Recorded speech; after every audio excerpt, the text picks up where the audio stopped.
intinya nak tanya nih ya, intinya ada nonjok apa tidak nih? Itulah yang saya hendak lakukan. Itu kepentingan pertama. Tak boleh ada dusta di antara kita. Okey, siap.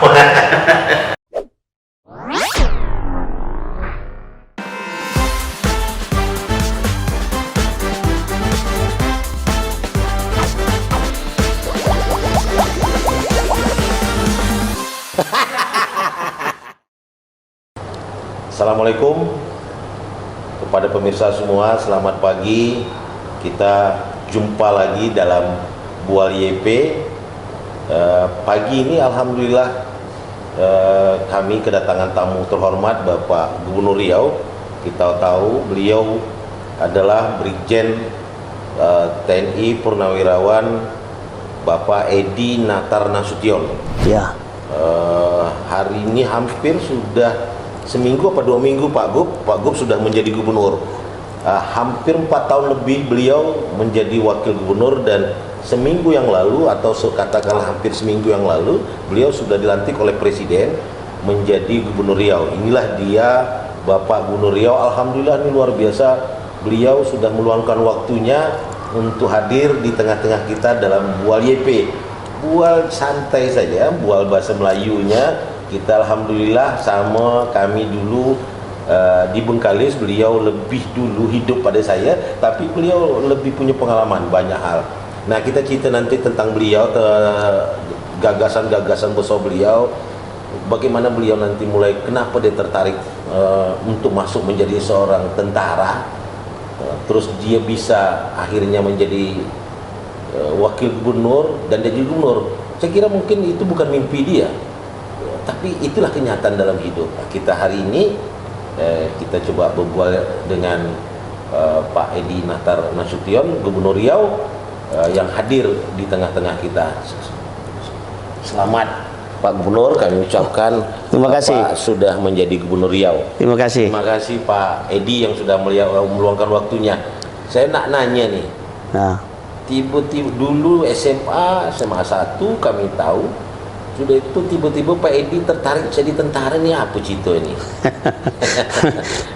Jadi cerita gini, saya ni lahir besar di Bengkalis.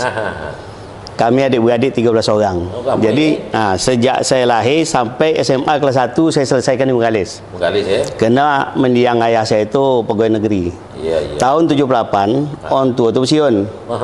Kena pensiun, pindahlah ke Pekanbaru.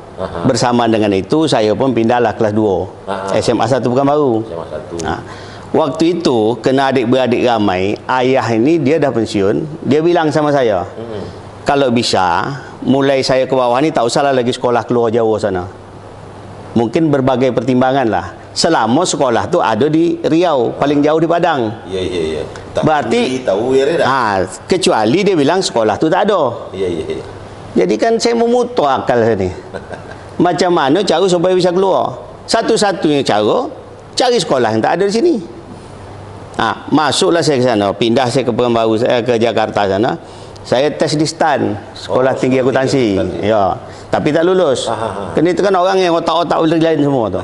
Awak ni kan bangsa yang setengah-setengah lah. Habis itu saya tes di STP, Sekolah Tinggi Publisistik, dekat Gondang Dia Lama sana. Lulus, tapi nunggu masih ada sebulan lebih untuk panggilan. Panggilan masih. Waktu saya balik, saya tengoklah ada penerimaan daftar Taruna Akabri. Saya kan dengan abang saya itu mendiang sekarang. Saya bilang dengan abang saya, bang, aku nak nyubuh sekolah itu. Abang saya bilang, itu bukan sekolah main, itu sekolah kena lanyak di sana tu, kata dia. Ini bahasa abang saya gitu. Kena lanyak ya. Saya berfikir yang penting itu aku masuk sekolah yang tak ada Pekanbaru. Itulah itu. Tak pernah terfikir apa lagi tu. Jadi akhirnya singkat cerita, masuklah saya sana. Tes, berjumpa saya dengan beberapa kawan dari SMA sini. Orang ni masuk dari sini, saya masuk dari Jakarta. Berjumpalah di Magelang. Berjumpa di Magelang, akhirnya masuklah pendidikan. Masuklah lulus, langsung lulus. Itulah dia kalau memang nasib berpihak kan. Jadi sebetulnya kalau dipikir-pikir, saya ini tersesat di jalan yang benar.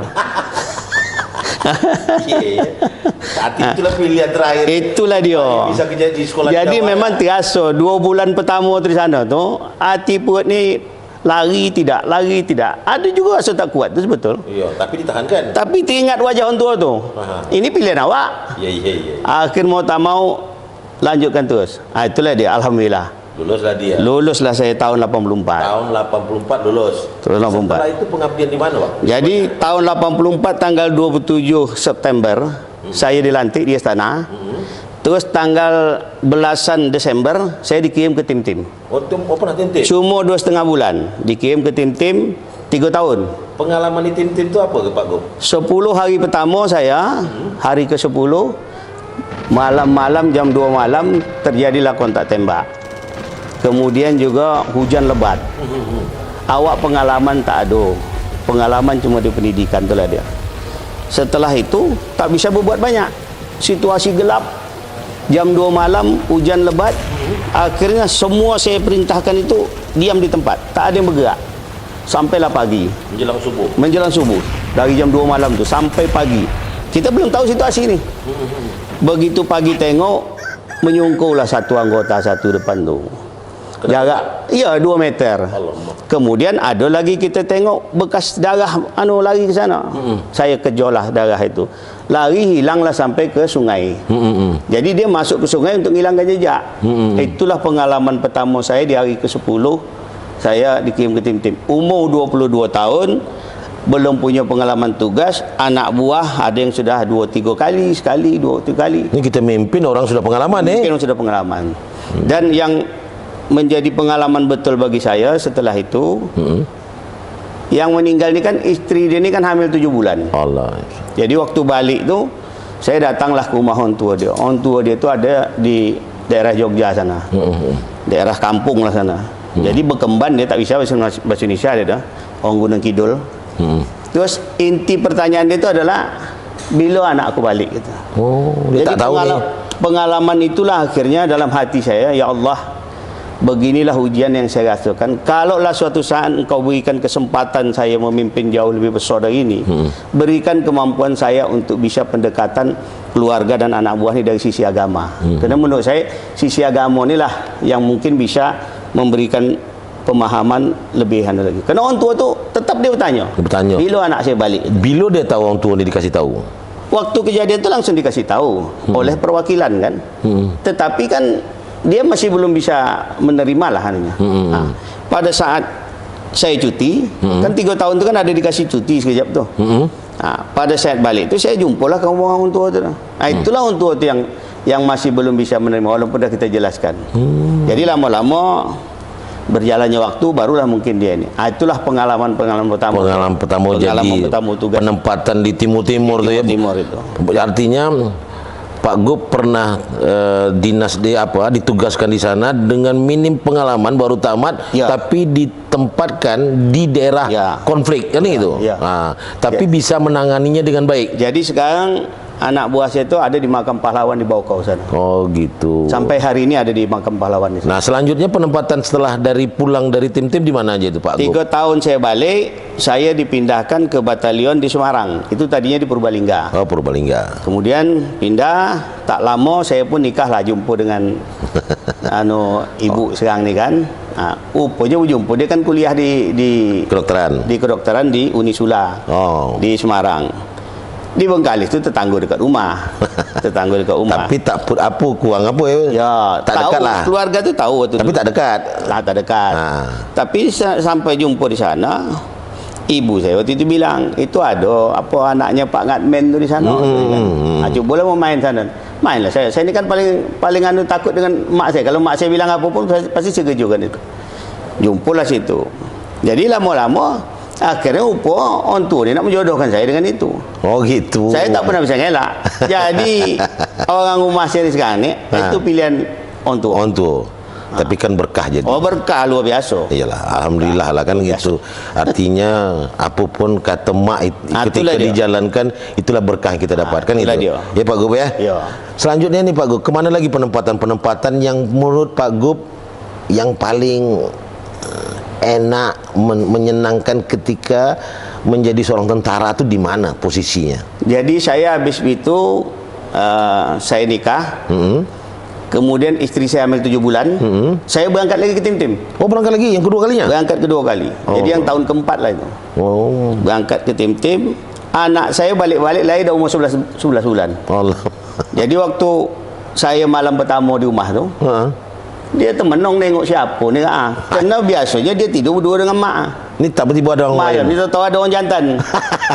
Budak umur dah 11 bulan. 11 bulan dah pandai berjalan tu. Jadi waktu sejak dia lahir, saya malam Idul Fitri itu di atas gunung tu lah. Dulu kan belum ada HP, ni belum ada. Jadi cara saya berkomunikasi itu kan kita hanya bisa berkomunikasi itu kan melalui surat. Surat itu kan setengah bulan sekali. Jadi pakai heli itu kan, helikopter waktu ngantor dorongan logistik bersama dengan itu surat. Saya tak pakai surat. Saya modelnya pakai Walkman.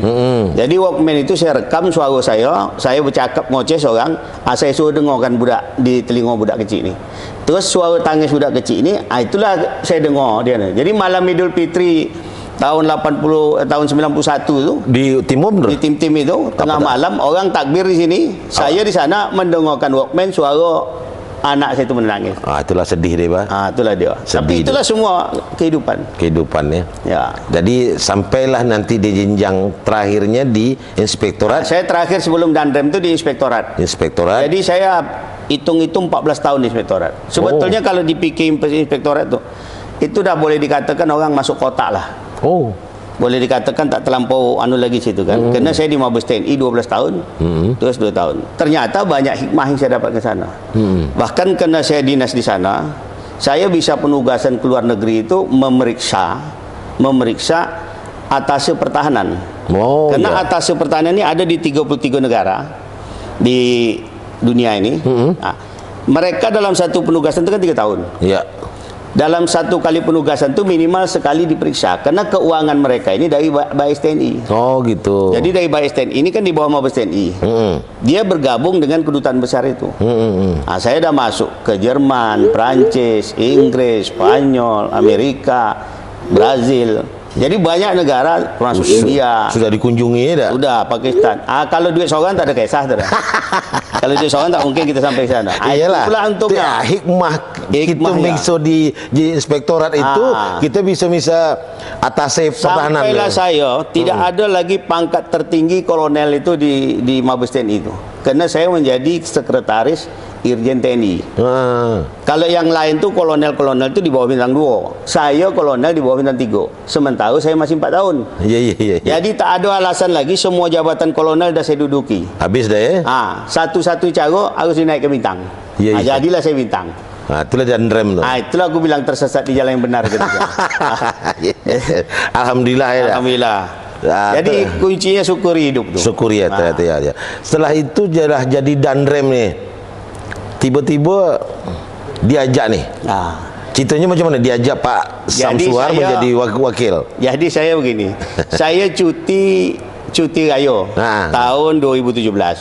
Baliklah saya. Diajaklah saya sama adik saya Yan sama Ujang Awal tu. Diajak berbual di kedai 88 tu malam. Makanlah ke sana. Terus dia tanya dengan saya. Waktu itu saya belum jadi Danrem lagi dah. Iya, masih saya masih di Mabes Ade. Bang, abang bila pensiun? Adalah 2 tahun lagi, saya bilang. Ngapa? Tak, ini kan nak pilkada ni. Dia ni. Abang kalau bisa baliklah maju. Tak ada terfikir sikit pun saya dah. Kerana saya malah berfikir tu dah nyiapkan pensiun tu di Bandung. Tempat anak Tempat anak. Kerana 37 tahun saya kan di luar. Ya. Berhandai-handai aku ninggalkan orang tahun 80 di bawah lahir. Dah 37 tahun umur dia. Tak kenal dia dengan saya dah. Ya, betul. Jadi kan daripada itu saya bilang baik kita ambil pensiun di Bandung. Di sanalah saya nyiapkan usaha, saya bikin kolam renang. Itu 8 tahun sebelum saya masuk SIA. Karena saya berpikir nanti jangan sampai menyusahkan orang semua, itulah saya lakukan. Tahu-tahu setelah dia begitu, saya bilang tak mungkinlah saya maju itu. Kenal orang pun tidak, saya bilang. Dah lah, akhirnya singkat cerita balik saya. Saya sampai Jakarta 2 hari 3 hari lagi, ditelepon lagi orang ni. Lah Mika ni serius, bilang. Seriuslah bang, kata dia. Saya bilang aku ni tidak punya, saya bilang. Iya betul. Nah, pilkada ni kan paling tidak kan ya walaupun harus adalah sikit. Terus saya juga tak begitu kenal banyak orang, saya bilang. Betul. Pokoknya abang kami lah ngurus tu, kata dia. Begitu kan. Kalau gitu saya bilang gini ajalah, saya bilang. Beri kesempatan saya untuk mengenal orang ni. Saya cobalah pelajari melalui media, muncullah nama Pak Andi Rahman, Pak Firdaus, Pak Samsuar, Pak Haris, dan Pak Lumanedi. Banyak nama-nama tu. Saya cubalah cari referensi dari situ. Dua yang berkenan dengan saya tengok pada saat itu.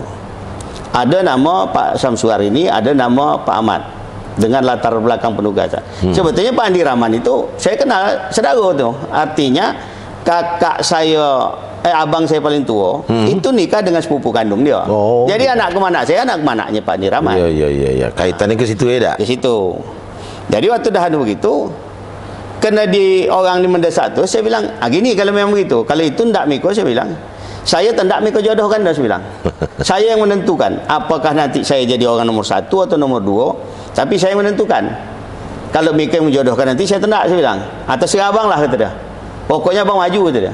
Ya. Itulah akhirnya dicobalah maju dijodohkan dengan dengan Bang Syam. Nah, Bang Syam ini waktu itu kan jadi bupati di Siak. Ya. Dia rupanya melalui Ujang sama adik saya ni bilang bisa ada Edi itu menjumpukan abang dengan Edi Ramayadi Pangkostrat. Oh ya. Dan waktu itu kan Pangkostrat tu. Ya. Dia tahu kan itu junior saya. Ya. Telepon layan ni, bang bisa tak bang? InsyaAllah bisa, saya bilang. Tunggulah aku telepon kejap. Saya teleponlah. Izin Panglima, saya bilang kan. Saya kalau bisa besok dikasih waktulah. Ada salah satu bupati di Riau ni, saya bilang senior kita lah, umurnya di atas kita, saya bilang mungkin bisa dikasih waktu. Oke bang, besok habis zuhur saya tunggu. Saya kasihlah informasi kemari. Begitu saya kasih informasi, tak siap orang ni. Karena tak membayangkan dia kan hari ini dicakap, besok diterima. Iya. Akhirnya kan dia bilang, bisa tak 2 hari lagi lah abang, besok tak bisa dah, kata Bang Sam kan. Kalau gitu tunggulah dulu, saya bilang dengan Yan kan. Saya bilang saya teleponlah balik, saya bilang. Saya teleponlah Panglima. Izin Panglima, ini ternyata bupati besok ada kegiatan, kalau bisa lusa lah. Jawab dia, untuk abang aku tunggu bang, kata dia, habis zuhur, kata dia. Begitulah, saya bilanglah lagi. Akhirnya berangkatlah Ujang, Ian, Bang Sam. Berangkat orang itu 3 sebelum sana, menujulah kantor saya. Kantor saya dengan kantor Pangkostrat itu kan tak tahu jauh tu. Ya. Saya kan di sebelah Kemendagri tu, Mabesadi tu. Pangkostrat kan dekat situ. Ya. Datanglah berbual. Mungkin kena ditengok dia saya berbual dekat begitu. Seupanya Bang Sam ni sudah ada kurang lebih 3 bulan dia nak mendekati Pangkostrat ni melalui salah satu bupati di Sumatera Utara. Belum bisa berjumpa-jumpa. Sementara ini baru 1 hari 2 hari langsung bisa berjumpa. Iya. Mungkin suruh abang ni kan, bilanglah dengan adik saya tu. Kalau gitu abang nanti biarlah dengan dia je lah pasangan gitu. Itulah awalnya tu. Awal cerita tu. Sampai makanya kenapa tu. Singkat cerita itulah akhirnya setelah itu dia bilang gini, bisa tak kata dia kan, awak jadi dandem di Pekanbaru dulu ya. Saya bilang kalau itu berat tu, saya bilang. Kenapa berat? Urusan Panglima tak? Iya, masalahnya saya udah terlalu senior. Edi Ramayadi itu orang nomor 3 di Angkatan Darat. Iya. Itu junior saya. Iya. Panglima TNI itu Pak Hadi Cahyanto itu 86. Jadi Panglima TNI. Saya 84. Jadi rasanya tak mungkin. Pangdam-pangdam ni semua rata-rata junior saya. Ya. Tapi kena beliau bilang begitu, inilah saya bilang ada fadilah berkah solat subuh berjemaah tu. Saya kan di perumahan tu kan tinggal kan di situ hanya ada 32 perwira tinggi tu. Ya. Termasuk Kasat, Wakasat, Pangkostrat, Kaskostrat semua di sana. Saya kebetulan jabatan saya Irum tu satu komplek. Setiap subuh semayang. Jadi biasanya di situ habis tu selesai itu tak langsung balik. Berbual. Datanglah ada beberapa kawan situ, Asternya itu kan kawan saya satu angkatan tu. Dia bilang gini, saya bercerita dengan dia, saya ditawar nak jadi wakil gubernur sana. Akhirnya kan berbual santai dengan Kasat. Dia bilang, Pak Kasat, ini kawan ini kan tinggal 2 tahun nih. Kalau bisa dia nak balik ke kampung dia, kata. Iya. Tak ada respon, belum ada respon. Dah berapa kali kena selalu dia gitu. Lama dia tanya, kamu serius itu? Saya jawablah. Ya serius Pak, saya bilang. Lah nanti kalau tak jadi, awak tak bisa balik lagi. Karena kalau dah maju, tak bisa lagi balik kan. Tak ada masalah, saya bilang. Akhirnya itu Pak Edi Ramayadi Pangkostrat, dia melalui Panglima TNI. Ya. Menyampaikan itu juga. Sebetulnya Panglima TNI dengan saya tak begitu tahulah dia. Tapi Edi Ramayadi dekat. Ya. Dari situlah akhirnya dapatlah kesempatan, kena ada peluang itu. Makanya saya tuh waktu jadi dandem tuh paling senior sedunia. Tak ada yang lebih senior dari saya lagi tuh.